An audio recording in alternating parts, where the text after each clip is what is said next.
Hello दोस्तों, आप सबका मेरे चैनल पर आज फिर से स्वागत है। आज हम करेंगे मनोहर पांडे किताब है सामान्य ज्ञान की, उसमें मध्यकालीन भारत। तो शुरू करते हैं। जब भी आप फ्री हों, जब भी आप किताब से ना पढ़ सकें, घर का काम कर रहे हैं, कहीं सफ़र कर रहे हैं, तो अपने ईयरफोन या हेडफोन लगाइए और इस ऑडियो बुक को सुनते हुए अपने टाइम को अच्छी जगह कंज्यूम कीजिए। सो लेट्स स्टार्ट मध्यकालीन भारत फ्रॉम मनोहर पांडे बुक सामान्य ज्ञान। भारत पर मुस्लिम आक्रमण। मोहम्मद बिन कासिम। भारत पर आक्रमण करने वाला प्रथम मुस्लिम शासक मोहम्मद बिन कासिम अरबी था। उसने 712 ईस्वी में पश्चिमोत्तर भारत पर आक्रमण किया। मोहम्मद बिन कासिम के आक्रमण के समय सिंध का शासक दाहिर था। इसने सिंध तथा मुल्तान को जीत लिया। अलप्तगीन तुर्क सरदार ने 932 ईस्वी में गजनी साम्राज्य यामीनी वंश की स्थापना की, जिसकी राजधानी गजनी थी। अलप्तगीन का गुलाम तथा दामाद सुबुक्तगीन 977 ईस्वी में गजनी की गद्दी पर बैठा। 986 ईस्वी में गजनी के सुबुक्तगीन ने भारत के पश्चिमोत्तर भाग पर आक्रमण किया। यह भारत पर पहला तुर्की आक्रमण था।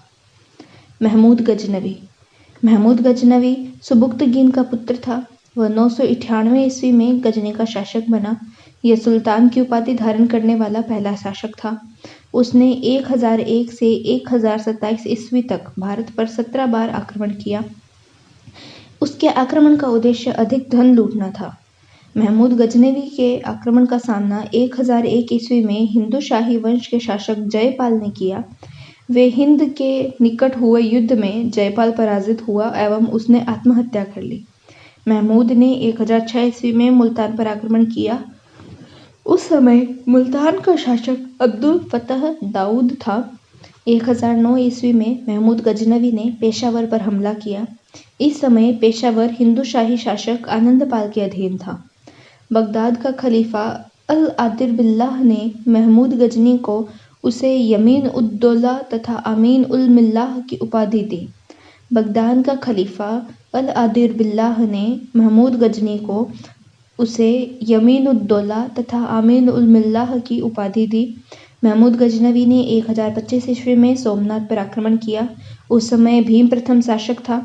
महमूद गजनवी ने 1027 ईस्वी में अंतिम हमला जाटों के विद्रोह को दबाने के लिए किया। 1030 ईस्वी में महमूद गजनवी की मृत्यु हो गई। खीवा निवासी अल बरूनी तारीख सुबुक्तगीन का लेखक बेहाकी एवं उत्बी महमूद गजनवी के साथ भारत आए थे। खीवा निवासी अल बरूनी तारीख सुबुक्तगीन का लेखक बेहकी एवं उत्बी महमूद गजनवी के साथ भारत आए थे। मोहम्मद गोरी। वर्ष 1173 ईस्वी में शहबुद्दीन मोहम्मद गोरी गजनी के छोटे राज्य गौर का शासक बना। मोहम्मद गोरी ने 1175 ईस्वी में सबसे पहले भारत में मुल्तान पर आक्रमण किया, किंतु गुजरात के शासक मूलराज द्वितीय को पराजित हुआ। 1191 ईस्वी में तराइन का प्रथम युद्ध हुआ, जिसमें मोहम्मद गोरी पृथ्वीराज चौहान से पराजित हुआ। 1192 ईस्वी में तराइन के द्वितीय युद्ध में पृथ्वीराज चौहान की पराजय हुई। मोहम्मद गोरी उसे बंदी बनाकर अफगानिस्तान ले गया। 1194 ईस्वी में चंदावर के युद्ध में मोहम्मद गोरी ने कन्नौज के घेड़वाल शासक जयचंद को पराजित किया। मोहम्मद गोरी ने अपने गुलाम सेनापतियों को भारतीय क्षेत्रों का शासक बनाया। कुतुबुद्दीन ऐबक को दिल्ली तथा आसपास का क्षेत्र दिया। मोहम्मद गोरी के सेनापति बख्तियार खिलजी ने पूर्वी भारत का अभियान किया। उसने नालंदा तथा विक्रमशिला को नष्ट किया। मोहम्मद गोरी के सिक्कों पर एक और कलमा खुदा रहता था तथा दूसरी ओर लक्ष्मी की आकृति अंकित थी। मोहम्मद गोरी के सिक्कों पर एक और कलमा खुदा रहता था तथा दूसरी ओर लक्ष्मी की आकृति अंकित रहती थी। 1206 ईस्वी में खोखरों के साथ युद्ध में मोहम्मद गोरी मारा गया। भारत में तुर्की राज्य का संस्थापक मोहम्मद गोरी को माना जाता है। दिल्ली सल्तनत। 1206 से 1526 तक उत्तर भारत पर दिल्ली सल्तनत के शासकों ने शासन किया। दिल्ली सल्तनत में तुर्की तथा अफगानी वंशजों ने शासन किया जो निम्नलिखित थे। गुलाम वंश 1206 से 1290, खिलजी वंश 1290 से 1320, तुगलक वंश 1320 से 1413, सैयद वंश 1414 से 1451, लोदी वंश 1451 से 1526। आई रिपीट, गुलाम वंश 1206 से 1219 ईस्वी, खिलजी वंश 1219 to 1320 ईस्वी, तुगलक वंश 1320 to 1413 ईस्वी, सैयद वंश 1414 to 1451 ईस्वी, लोधी वंश 1451 to 1526 ईस्वी। गुलाम वंश को इल्बरी, मामलुक तथा दास वंश के नाम से भी जाना जाता है। मामलुक नाम इतिहासकार हबीबुल्लाह द्वारा दिया गया है। गुलाम वंश के दौरान कुतुबुद्दीन ऐबक ने कुतुबी, इल्तुतमिश ने शमशी तथा बलबन ने बलबनी शासन की स्थापना की थी। कुतुबुद्दीन ऐबक 1206 से 1210 ईस्वी। दिल्ली का पहला तुर्क शासक कुतुबुद्दीन ऐबक था। 1206 ईस्वी में मुहम्मद गोरी की मृत्यु के बाद उसने स्वयं को लाहौर में एक स्वतंत्र शासक घोषित किया। अपने सेना नायक केमाज रूमी की सहायता से कुतुबुद्दीन ऐबक ने बंगाल को अपने अधीन किया तथा अली मर्दन खां को वहां का सूबेदार नियुक्त किया। हसन निजामी तथा फख्र-ए-मुदब्बिर को उसका संरक्षण प्राप्त था। अपनी उदारता के कारण कुतुबुद्दीन ऐबक को लाख बख्श कहा जाता था। उसने दिल्ली में कुतुब मीनार का निर्माण कराया तथा कुवल उल इस्लाम मस्जिद का निर्माण करवाया। अजमेर में उसने 2.5 दिन का झोंपड़ा निर्मित करवाया। प्राचीन नालंदा विश्वविद्यालय को ध्वस्त करने वाला ऐबक का सहायक सेनानायक बख्तियार खिलजी था। 1210 ईस्वी में चौगान आधुनिक पोलो खेलते हुए उसकी मृत्यु लाहौर में हुई। ऐबक का मकबरा लाहौर में स्थित है। कुतुब मीनार कुतुबुद्दीन ऐबक ने कुतुब मीनार का निर्माण प्रारंभ किया, जिसे इल्तुतमिश ने पूरा किया। यह 234 फुट ऊंचे मीनार है, जिसका प्रयोग पहले कुव्वत उल इस्लाम के लिए अजान देने के लिए किया जाता था। विद्वानों ने इसे सूफी संत कुतुबुद्दीन बख्तियार काकी की स्मृति में निर्मित स्थान बताया है। इल्तुतमिश 1210 से 1236 ईस्वी। कुतुबुद्दीन ऐबक की मृत्यु के बाद आराम शाह को शासक बनाया गया, किंतु दिल्ली के अमीरों ने इल्तुतमिश को नया शासक नियुक्त। दिल्ली का सुल्तान बनने से पहले इल्तुतमिश बदायूं का सूबेदार था। वह इल्बुरी तुर्क था। इल्तुतमिश ने 40 तुर्क सरदारों का एक दल तुर्कान-ए-चहलगानी या चालीसा बनाया। इल्तुतमिश ने शासन में मंगोल शासक चंगेज खां ने पश्चिमोत्तर भारत पर आक्रमण किया। इल्तुतमिश के समय अवध में पिर्थु विद्रोह हुआ था। इल्तुतमिश ने मुल्तान तथा लाहौर पर अधिकार किया तथा यल्दौज और कुब्जा को शक्ति को समाप्त किया। उसने 1229 ईस्वी बगदाद के खिलाफ से सुल्तान पद की वैधानिक स्वीकृति प्राप्त की। उसने 1229 ईस्वी में बगदाद के खलीफा से सुल्तान पद की वैधानिक स्वीकृति प्राप्त की। उसने राजपुताना तथा मालवा के राज्यों को अपने अधीन किया। 1234 से 1235 ईस्वी में उज्जैन पर आक्रमण कर महाकाल मंदिर को लूटा। इल्तुतमिश ने कुतुब मीनार का निर्माण कार्य पूरा करवाया। उसने दिल्ली में एक मदरसे का निर्माण भी करवाया। इल्तुतमिश ने एकता व्यवस्था लागू की। जितल तथा टंका नामक सिक्के चलाए। जितल तांबे का सिक्का था, जबकि टंका चांदी का था। इल्तुतमिश ने एकता व्यवस्था लागू की। जितल तथा टंका नामक सिक्के चलाए। जितल तांबे का सिक्का था, जबकि टंका चांदी का था। रजिया सुल्तान 1236 से 1240 ईस्वी।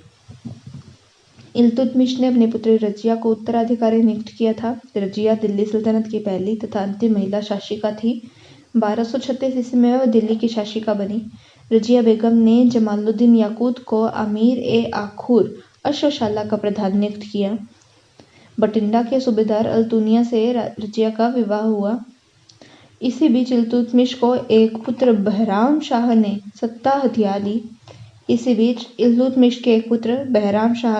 हथिया ली। तथा बठिंडा से दिल्ली आते वक्त रजिया तथा अल्तुनिया की हत्या कैथल के निकट कर दी गई।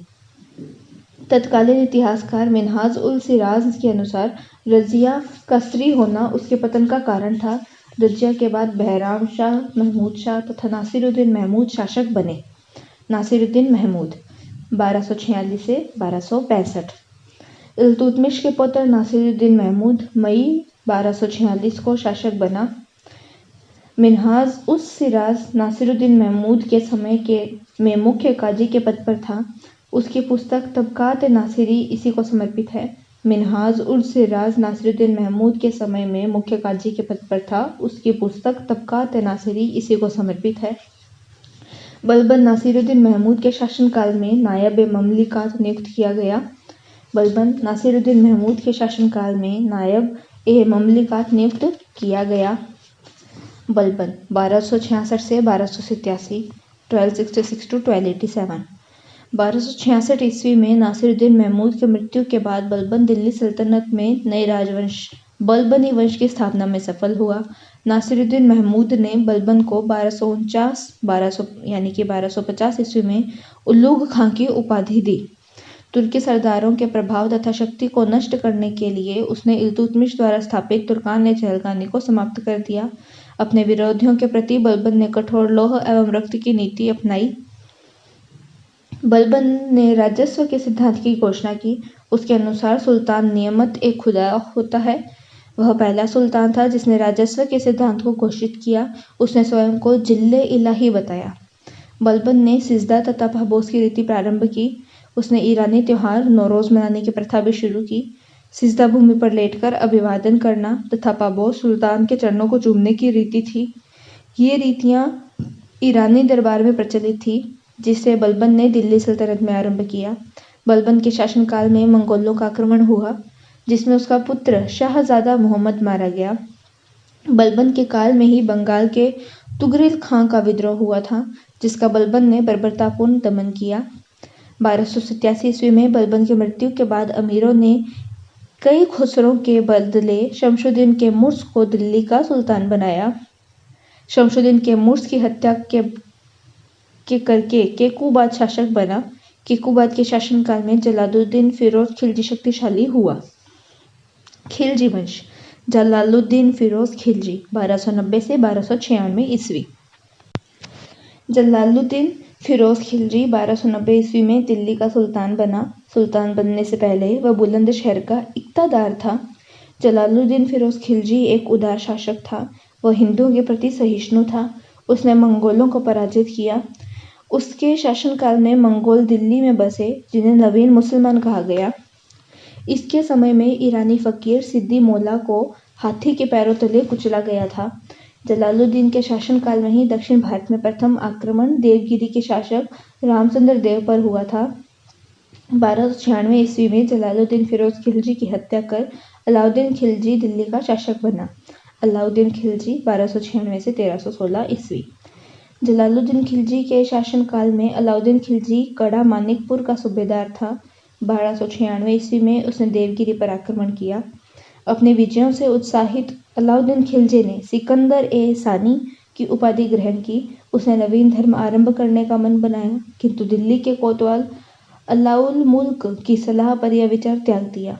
अलाउद्दीन खिलजी ने यामिनी उल खिलाफत नासिरी अमीर मोमनीन की उपाधि ग्रहण की। अलाउद्दीन खिलजी ने यामनी उल खिलाफत नासिरी अमीर मोमनीन की उपाधि ग्रहण की। अलाउद्दीन खिलजी के समय दिल्ली में हाजी मौला ने विद्रोह किया, जिसे हमीदुद्दीन ने समाप्त किया। अलाउद्दीन ने खम्स लूट का धन के भाग में 4/5 भाग राज्य के लिए, 1/5 भाग सैनिकों के लिए निर्धारित कर दिया। अलाउद्दीन ने सैन्य विभाग को संगठित करते हुए एक बड़ी स्थायी सेना बनाई। सैनिकों के लिए हुलिया रखने की प्रथा आरंभ की। घोड़ों को दागने की पद्धति की आरंभ की। अलाउद्दीन खिलजी अपनी बाजार नियंत्रण प्रणाली के लिए जाना जाता है। उसने मूल्य नियंत्रण के लिए दीवान रियासत शाहना ए मंडी की नियुक्ति की। बरीद तथा मुनहियन गुप्तचर विभाग से संबंधित थे। भू राजस्व व्यवस्था को अधिक प्रभावी बनाने के लिए अलाउद्दीन खिलजी ने दीवान ए मुस्तखराज की स्थापना की। उसने 2 नए कर मकान कर घरई तथा चराई लागू किए। उसने 2 नए कर मकान कर घरई तथा चराई लागू किए। अलाउद्दीन खिलजी का प्रसिद्ध सेनापति मलिक काफूर था, जिसने उसके दक्षिण भारतीय अभियान का नेतृत्व किया। अलाउद्दीन खिलजी ने दिल्ली में अलाई दरवाजा, हौज खास, सीरी का किला, जमात खाना मस्जिद इत्यादि का निर्माण कराया। अलाउद्दीन खिलजी ने दिल्ली में अलाई दरवाजा, हौज खास, सीरी का किला, जमात खाना मस्जिद इत्यादि का निर्माण करवाया। अलाउद्दीन खिलजी ने चित्तौड़ तथा रणथंभौर पर आक्रमण किया। चित्तौड़ का शासक राजा रतन सिंह था। राजा रतन सिंह की पत्नी पद्मिनी एक अपूर्व सुंदरी थी, जिसे प्राप्त करना अलाउद्दीन खिलजी ने चित्तौड़ पर आक्रमण किया। अमीर खुसरो अलाउद्दीन के दरबारी कवि थे। इन्हें सितार एवं तबली के आविष्कार का श्रेय दिया जाता है। अलाउद्दीन की मृत्यु के बाद कुतुबुद्दीन मुबारक खिलजी शासक बना। इसने खलीफा की उपाधि धारण की। तुगलक वंश। गयासुद्दीन तुगलक 1320 से 1325 ईस्वी। गयासुद्दीन तुगलक ने दिल्ली सल्तनत में एक नवीन राजवंश की स्थापना की। अमीर खुसरो शाह के शासन को समाप्त कर गयासुद्दीन तुगलक 1320 ईस्वी में दिल्ली का सुल्तान बना। गयासुद्दीन तुगलक का नाम गाजी तुगलक या गाजी बेग तुगलक था। अलाउद्दीन खिलजी के समय वह दीपालपुर का सूबेदार था। गयासुद्दीन तुगलक पहला सुल्तान था जिसने कृषि उत्पादन में वृद्धि की और ध्यान दिया। उसने नहरों का निर्माण करवाया, बटाई लगान दर निश्चित की तथा ऋणों की वसूली को रोक दिया तथा मूल राजस्व दर को 1/3 कर दिया।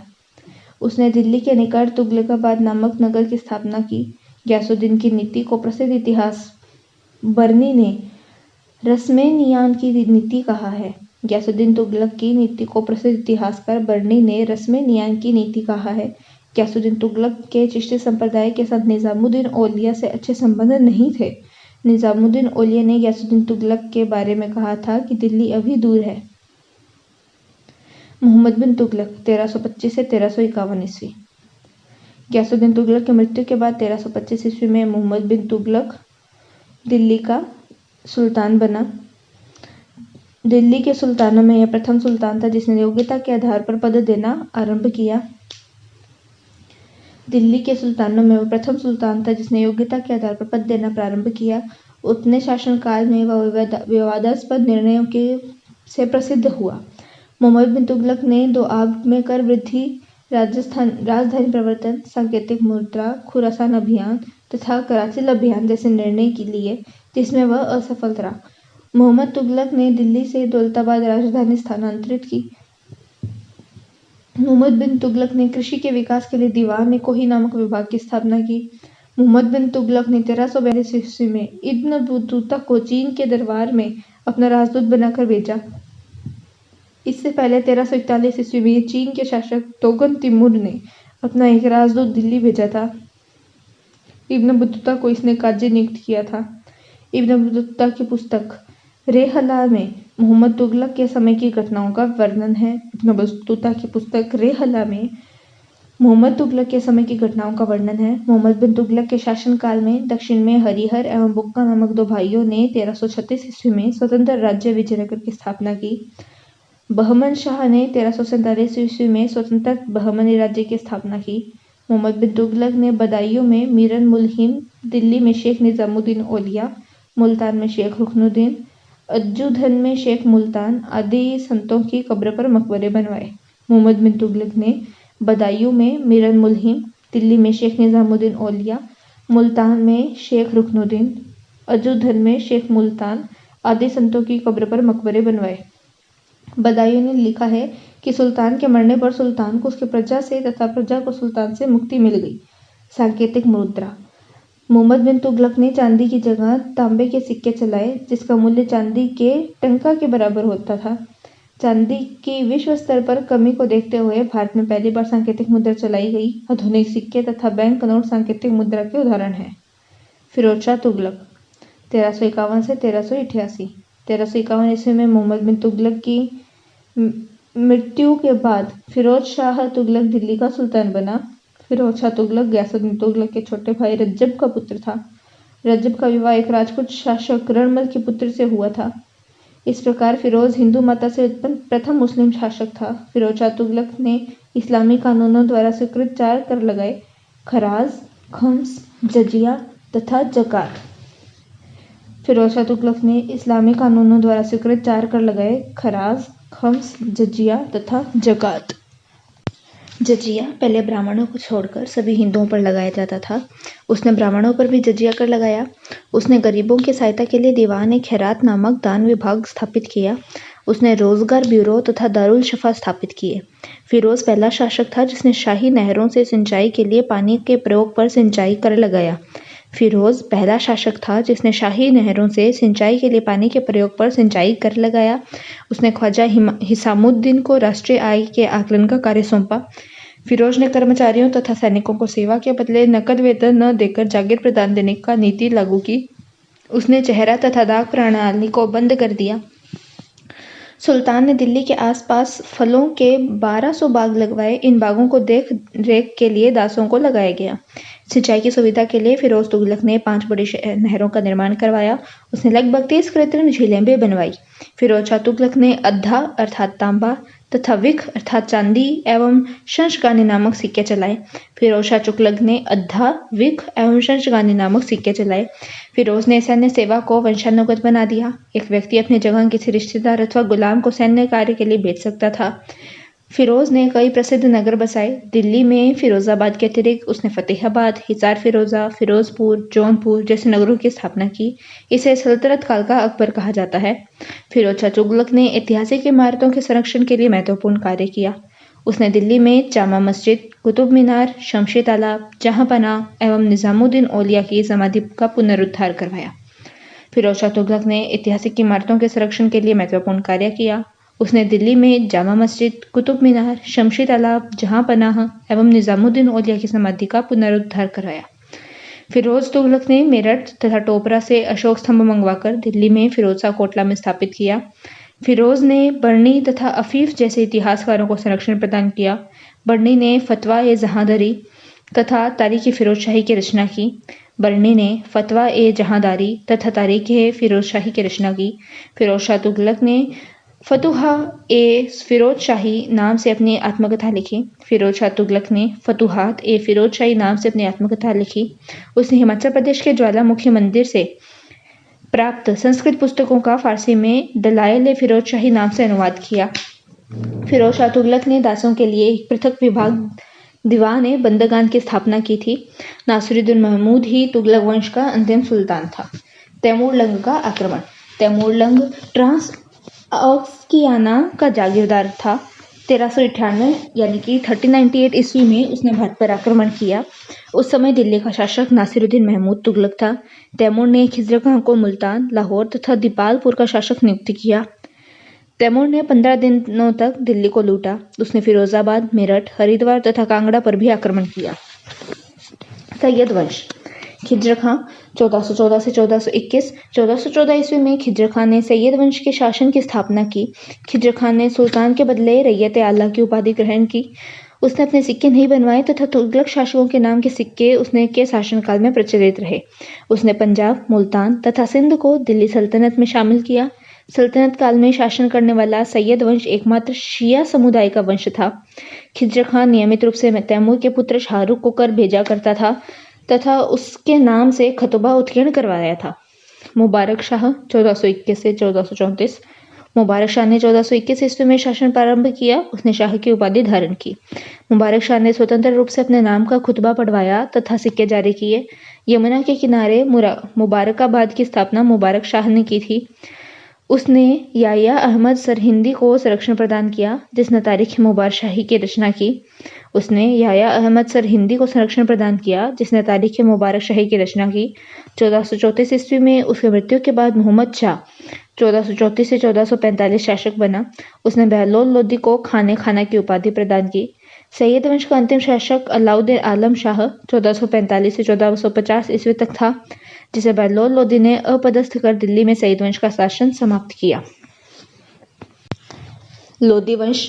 बहलोल लोदी 1451 से 1489 यानी कि 1451 से 1489 ईस्वी। बहलोल लोदी ने दिल्ली सल्तनत में लोदी राजवंश की स्थापना की। वह अफगानों की महत्वपूर्ण शाखा शाहू खेल से संबंधित था। दिल्ली का सुल्तान बनने पर उसने गाजी की उपाधि ग्रहण की। उसने अफगान सरदारों को जागीर प्रदान की। बहलोल लोदी ने जौनपुर को दिल्ली सल्तनत में मिला, जहां शर्की वंश स्वतंत्र रूप से शासन कर रहा था। उसने बहलोली नामक एक सिक्का जारी किया। यह सिक्का अकबर के शासनकाल तक प्रचलन में रहा। उसने बहलोली नामक एक सिक्का जारी किया। यह सिक्का अकबर के शासनकाल तक प्रचलन में रहा। वह अपने सरदारों को मसनद ए अली कहकर पुकारता था तथा सरदारों के खड़े रहने पर वह स्वयं भी खड़ा रहता था। बहलोदी लोदी के पश्चात उसका पुत्र निजाम खां शासक बना। सिकंदर लोदी 1489 से 1517 ईस्वी। निजाम खां ने सुल्तान सिकंदर शाह के नाम से 1489 में शासन आरंभ किया। सिकंदर लोदी स्वर्णकार हिंदू माता का पुत्र था। उसकी माता का नाम जयबंद था। 1494 ईस्वी में सिकंदर शाह की सेना तथा हुसैन शाह शर्की की सेना के बीच बनारस का युद्ध हुआ। उसने भूमि पैमाइश के लिए गजे सिकंदरी नामक पैमाने का प्रचलन किया। उसने भूमि पैमाइश के लिए गजे सिकंदरी का नामक पैमाने का प्रचलन किया। उसने धौलपुर, मंदरेल, नरदर तथा नागौर जैसी राजपूत जागीरों को जीता। ग्वालियर उसके अधिकार से बाहर था। इसके आदेश पर संस्कृत के एक आयुर्वेद ग्रंथ का फारसी में फरहंग सिकंदरी के नाम से अनुवाद हुआ। 1504 ईस्वी में उसने आगरा नगर बसाया। 1504 ईस्वी में उसने आगरा नगर बसाया। राजस्थान के शासकों पर अपना आधिपत्य बनाए रखने के उद्देश्य से उसने वर्ष 1506 ईस्वी में आगरा को अपनी राजधानी बनाया। सिकंदर लोदी एक असहिष्णु शासक था। उसके मुहर्रम में ताजे निकालने पर पाबंदी लगा दी थी। मुस्लिम स्त्रियों को पीरों तथा संतों के मज़ारों पर जाने से रोक दिया था। ब्राह्मणों पर जजिया पुनः लगा दिया। सिकंदर लोदी गुलरुखी उपनाम से कविताएं लिखा करता था। सिकंदर लोदी गुलरुखी उपनाम से कविताएं लिखा करता था। मोठ की मस्जिद का निर्माण सिकंदर लोदी के वजीर मियां भोइया द्वारा करवाया गया था। मोठ की मस्जिद का निर्माण सिकंदर लोदी के वजीर मियां भोइया द्वारा करवाया गया था। उसने मुस्लिम शिक्षा में सुधार के लिए तुलंबा के शेख अब्दुल्ला तथा शेख अजीजुल्लाह को आगरा बुलवाया था। सिकंदर लोदी के शासनकाल में संगीत कला के श्रेष्ठ ग्रंथ लज्जत ए सिकंदर शाही की रचना हुई। प्रसिद्ध संत कबीरदास सिकंदर लोदी के समकालीन थे। गले की बीमारी के कारण सिकंदर लोदी की मृत्यु 21 नवंबर 1517 को हुई थी। इब्राहिम लोदी 1517 से 1526 ईस्वी। 1517 ईस्वी में सिकंदर लोदी की मृत्यु के बाद इब्राहिम लोदी शासक बना। वह दिल्ली सल्तनत का अंतिम शासक था। इब्राहिम लोदी ने आगरा में अपना राज्याभिषेक किया तथा इब्राहिम लोदी की पदवी धारण की। मानसिंह के पुत्र विक्रमाजीत को पराजित कर इब्राहिम लोदी ने ग्वालियर को दिल्ली सल्तनत में मिला लिया।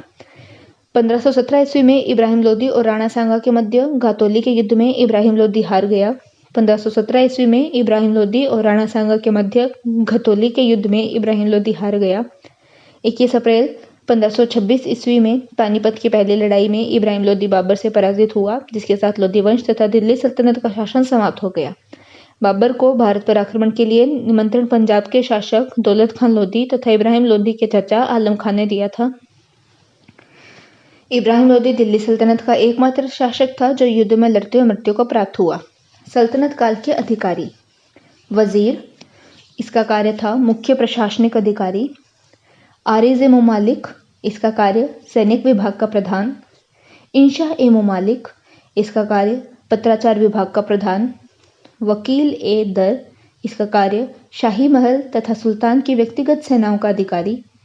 अमीर ए बहर, इसका कार्य जल मार्गों की देखरेख करने वाला। अमीर ए शिकार, इसका कार्य शाही शिकार का प्रबंधक। बरीद ए मुमालिक, इसका कार्य गुप्तचर विभाग का प्रधान।